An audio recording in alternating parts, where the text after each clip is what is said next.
Hello दोस्तों, BST से second year result को लेकर के अभी भी दो तीन इशू बने हुए हैं। एक तो ओटीपी को लेकर के आ रहा है कि पासवर्ड फॉरगॉट नहीं हो पा रहे हैं, तो उसको लेकर के सॉल्यूशन की बात करेंगे। और एक रिजल्ट नोट शो ऑन आ रहा है, लॉगिन भी हो रहा है ठीक से, बट रिजल्ट नहीं शो हो रहा है, तो उसके लिए क्या करना है। और एक स्काउट वाला इशू काफ़ी स्टूडेंट को देखने को मिल रहा है, तो इस वीडियो में डिटेल डिस्कशन रहेगा। सबसे पहले ओटीपी की बात करते हैं। तो यहाँ पर आप दोस्तों आएंगे आप साधारण पे, तो यहाँ से ओटीपी आप जब भेजते हैं नंबर पे अपने, तो वहाँ ओटीपी नहीं जा रहा है, तो आपको यहाँ से ट्राई नहीं करना है। आपको दूसरी वेबसाइट, अपनी इंटर्नशिप वाली जो वेबसाइट है, यहाँ से ट्राई करना है। यहाँ से भी आप फर्स्ट वाले लिंक पे क्लिक करते हैं तो आपको 403 एरर इस तरह से शो करता है। बट आप जब नीचे वाला सेकंड लिंक यहाँ से करेंगे, इंटर्नशिप अलॉटमेंट स्टेटस इस तरह से, तो यहाँ से दूसरी तीसरी वेबसाइट आपके काम कर जाने वाली है और उसी पेज पर आपको लेकर के जाएगी। जैसे मैं आपको करके दिखाता हूँ एक बार। थोड़ा कुछ एरर आपको देखने को मिले तो आप डिफरेंट ब्राउज़र में ट्राई करना, जैसे टेराबॉक्स पे या फिर यूसी ब्राउज़र पे, तो उन पे आप करेंगे, ओपेरा मिनी पे, उन पे, तो यहाँ पे हो जाएगा। अलग अलग ब्राउज़र पे किसी से भी आप ट्राई कर सकते हैं। तो डीएलएड एग्जाम वाले पे अपने को नहीं जाना है, अपने को जाना है इंटर्नशिप वाले पे। ये रहा इंटर्नशिप वाला, ये एक बार ओपन हो जाए, थोड़ा सा वेट करना है। यहाँ से जल्दबाजी नहीं करनी है, थोड़ा सा वेट करेंगे। ये ओपन हो गया है यहाँ पे, और यहाँ से आपने वो कैंडिडेट लॉगिन पे आना है।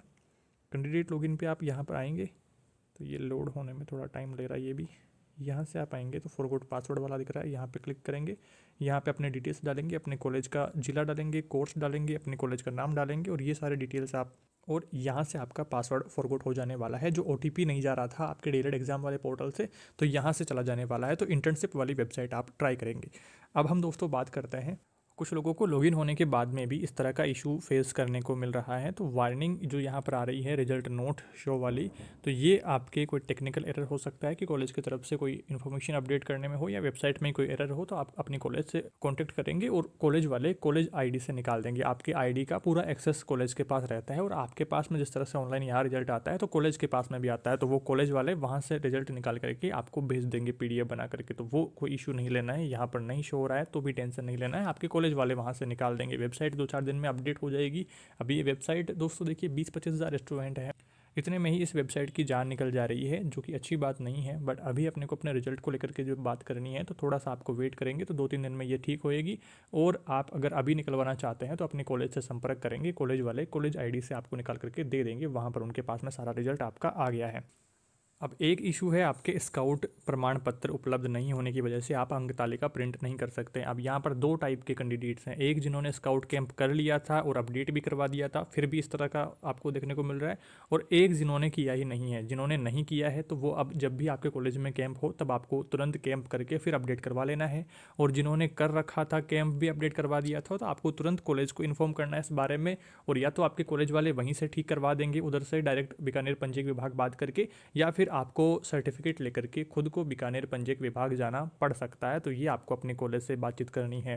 अभी 3-4 स्टूडेंट से जब मेरी बातचीत हुई है, तो उनको कॉलेज वालों ने भी यही कहा है कि हम यहाँ से ठीक नहीं कर सकते हैं, आपको बीकानेर पंजीयक विभाग अपना जो सर्टिफिकेट है स्काउट वाला, वो लेकर के जाना पड़ेगा। तो थोड़ी सी एक लंबी प्रोसेस ये हो जाने वाली है, बट आप जब वहाँ पर जाएंगे तो तुरंत या तो सेम डे ही या फिर नेक्स्ट डे तक वो अपडेट कर देंगे, और फिर आपका रिजल्ट यहाँ पर शो हो जाने वाला है। एक तो पहला काम आपको ये करना है कि कॉलेज से ही, कॉलेज पर ही आप दबाव बनाएंगे कि यार सारा काम आपकी जिम्मेदारी थी, सारा काम करने की। तो एक तो पहली बात, तो आपको कॉलेज पर ही आपको दबाव डाल करके यहीं से अपडेट करवाने की कोशिश करनी है। और अगर यहाँ से नहीं हो पाता है, देन आपको बीकानेर पंजीयक विभाग जाना पड़ेगा। और कई सारे साथियों का सवाल रहा है कि क्या बिना स्काउट के हम रीट मेंस का फॉर्म नहीं फिल कर पाएंगे। तो ऐसी बात नहीं है, आपकी मार्कशीट वैसे भी शो हो जानी चाहिए थी। अगर नहीं हो रही है तो फिर आप कॉलेज से संपर्क करके वहाँ से अपना रिजल्ट निकलवा लेंगे। जैसा कि मैंने कहा कि आपका रिजल्ट कॉलेज के पास में आ गया है, आप कॉलेज आईडी से कॉलेज वालों से निकलवा लेंगे। अब यहाँ पर जिनका स्काउट नहीं करा हुआ है, तो यहाँ पर नहीं आपको दिख जाएगा। जिनका स्काउट नहीं किया हुआ है, तो यहाँ पर नहीं दिख जाएगा। और बाकी जो आपका उत्तीर्ण वगैरह है, तो ये सारा काम रहेगा। आपको जो थ्योरी के पासिंग मार्क्स वगैरह हैं, जो आपको यहाँ पर प्रैक्टिकल में जो नंबर मिले हैं, वो सारा शो हो जाएगा। अपने को यहाँ पर चाहिए सिर्फ मार्कशीट की पीडीएफ चाहिए अपने को, और आपको यहाँ पर परसेंटेज चाहिए और रोल नंबर चाहिए सेकेंड ईयर के।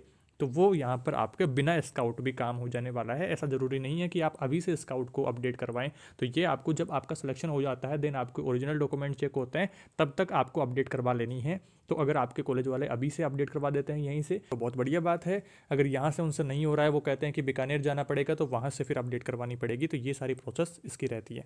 अब एक सवाल और बचा है कि काफ़ी सारे स्टूडेंट के पेपर बैक देखने को मिले हैं। ऐसे भी स्टूडेंट हैं जिनके 0 नंबर ही देखने को मिले हैं, जबकि उनका पेपर काफ़ी ठीक ठीक रहा है। हिंदी के पेपर में, सेकंड पेपर में, ऐसे पेपर जिनमें बैक नहीं लगने वाली थी या 0 नंबर नहीं आने वाले थे, उनमें उनके बैक लग गई है या 0 नंबर आ गया है। जबकि ऐसे जो पेपर, जो संस्कृत वाला पेपर है, जो इंग्लिश वाला पेपर है, वो उनके अच्छे नंबर से पास हो रहे हैं। तो थोड़ा सा ये रिजल्ट में गड़बड़ भी देखने को मिली है। इसके बारे में अपना अगला वीडियो रहेगा जिसमें अपन पूरक परीक्षा को लेकर के बात करेंगे। और कुछ जगह पर कॉलेज वालों ने भी गलतियां करी है, जैसे ये हिंदी वाला, इस स्टूडेंट का हिंदी का पेपर देखिए जिसमें बाह्यांकन जो है ये 47 नंबर अच्छे नंबर आ गए हैं।